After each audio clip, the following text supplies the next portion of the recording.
வயசான காலத்துல கல்லாடிக்கிற இந்த பொருளை அப்படி குடிச்சிட்டு அதுக்கு நடமாட்டியே கூட்டிட்டு போறியா?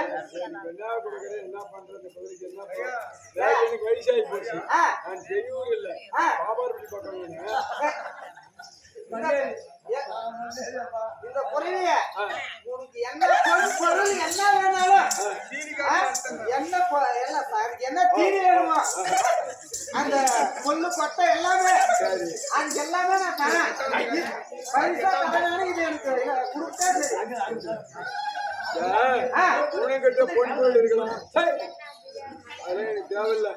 நான் வருகின்ற வழியில ஒரு அதிசயத்தை பார்த்தேன். அதுக்கு நான் சொல்றது கேட்கறேன். சொல்லிட்டா சொல்லிட்டா நான் வருகின்ற வழியில ஒரு இடிவாரி பள்ளம். இடிவாரி பள்ளத்துல ஒரு கரை ஒட்டி ஒரு சிறிய துரும்பு. அந்த சிறிய துரும்பு இரும்பு கொண்டு தாங்கினது. அந்த துரும்பு ஒட்டிதான் அந்த உலகமே அழிஞ்சு போயிடும்.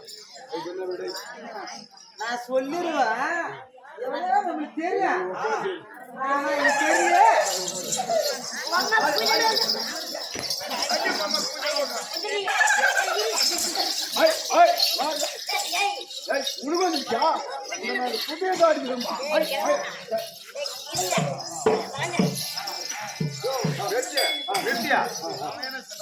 எங்கயா அந்த வயசான காலத்துல அந்த குதிரை புடிச்சு பாருங்க. குதிரை புடிச்சு பாருங்க. உங்களுக்கு அடுக்குமா ஐயா? நானே குதிரையை தாங்கின்னு வரேன். நடக்க முடியல. இதுல நகர நான் கிளம்ப வந்துருவேன். அப்பா என்னப்பா நீ யாரு?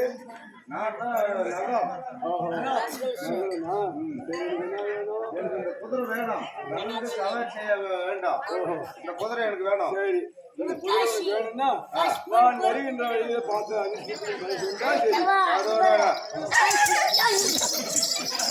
என்னதான் சொல்லியிருப்பார் சொல்லு. நான் வருகின்ற வழியில் பார்த்த அதிசயம். அதாவது இது வரைக்கும் யாரும் பார்க்காது. ஒரு பசுவானது கன்று போட்டால் பசுமடியில் தான் பால் குடிக்கும். நான் பார்ப்பது அப்படி இல்லை. பசு போய் கன்று மடியில் பால் குடிக்குது. இதுக்கு என்ன விளக்கம்?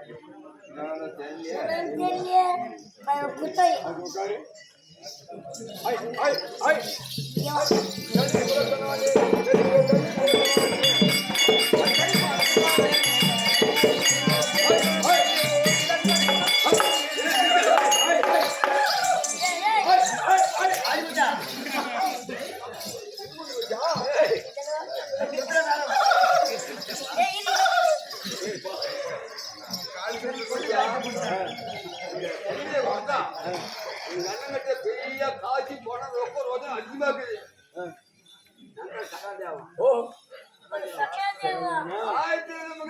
சரி சரி சரி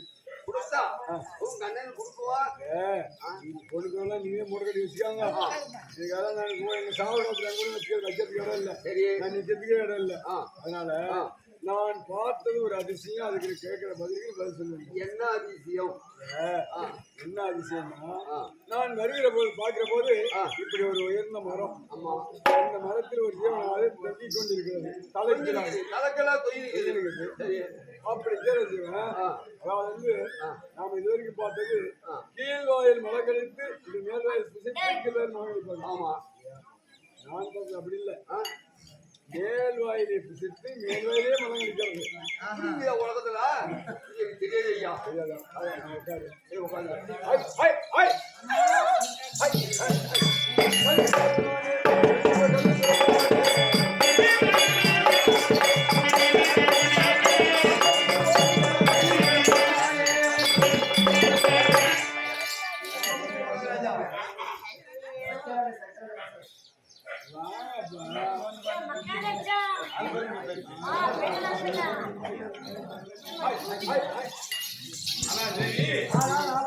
தம்பிமார்கள் நகரவலமா சென்று எதிராக ஆகிவிட்டது, இன்னும் வரவில்லை. அதனால் நான் தேடி சென்று வருகிறேன். அதுவரை ஆசனத்தில் அமர்ந்துறேன்.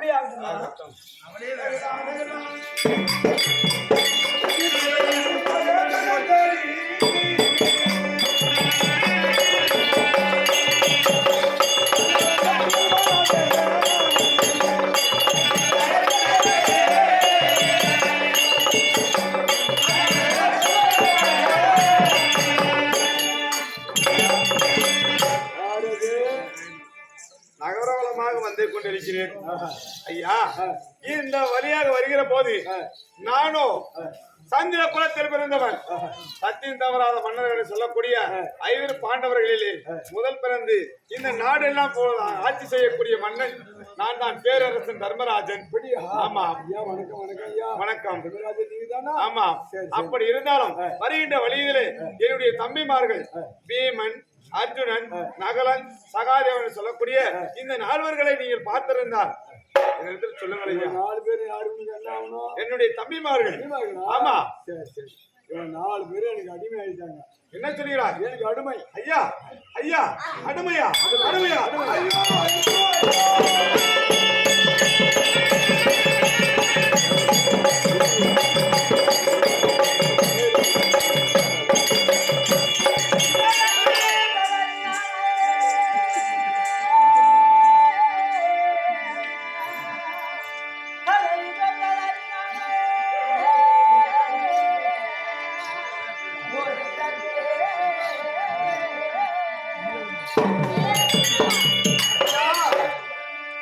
சந்திர குலத்திலே பிறந்து சத்தியம் தவறாத மன்னர்கள் நாங்கள். என்னுடைய தம்பிமார்கள் எப்பேற்பட்ட வல்லமை படித்தவர். என் மதம் கொண்ட யானையை எதிர்த்து வந்தாலும் எதிர்த்தடிக்கக்கூடிய போர் புரியக்கூடிய என்னுடைய தம்பி விமர்சனன் தங்களுடைய அடிமை என்று சொல்கிறாயே சுவாமி. எதனால் அடிமை? எப்படி அடிமை? ஐயா, நான் வருகிற வழியிலே இந்த குதிரையை பெரிய ஓடணும்னா வருகிற தரத்தில். ஆமா, குதிரை ஓடணும்னா அப்படி வரும்போது ஒவ்வொருத்தரும் அந்த குதிரையை எனக்கு விலைக்கு கொடுத்துருங்க, பொண்ணு கொடுக்குறீங்க. விலைக்கு விற்கிறதுல நான் வருகிற வழியிலே ஒரு அதிசயத்தை பார்த்தோம். அதுக்கு தக்க பதில் சொல்லிட்டா இந்த குதிரை சும்மா கூட சொன்னேன். ஓஹோ, சரி சொல்லு பண்றேன்றாங்க. சரி, யாராலும் மதியில பதில் சொல்ல முடியல. அதனால எனக்கு அடிமையாயிட்டாங்க. ஐயா, அவர்களுக்காக அவருடைய அண்ணன் என்ற முறையில் அந்த கதைகளுக்கு விடையது நான் அளித்தார் என் தம்பிமாரை விடுவிப்பாயா? அப்படியானால் அது என்னவென்று இடத்தில் கேளுங்கள். முதல் கேள்வி, நான் வருகிற போது பார்க்கிற போது வருகிற வழியில கரை ஒட்டி 5 கிணறு, கரை ஒட்டி 5 கிணறு, நடுகிணத்தில் தண்ணி இருந்தால் 4 கிணத்துக்கு தண்ணி கொடுக்கும், சப்ளை பண்ணும், நீர் சுரக்கும். ஆமா, நீர் சுரக்கும். ஆனால் நடுகிணத்துல தண்ணி இல்லாம போயிட்டா இந்த 4 கிணத்து தண்ணி இருந்தா அந்த 4 கிணத்து தண்ணி நடுகிணத்து கொடுக்காது. தண்ணி கொடுக்காது, நடுக்காதா? ஐயோ சாமி,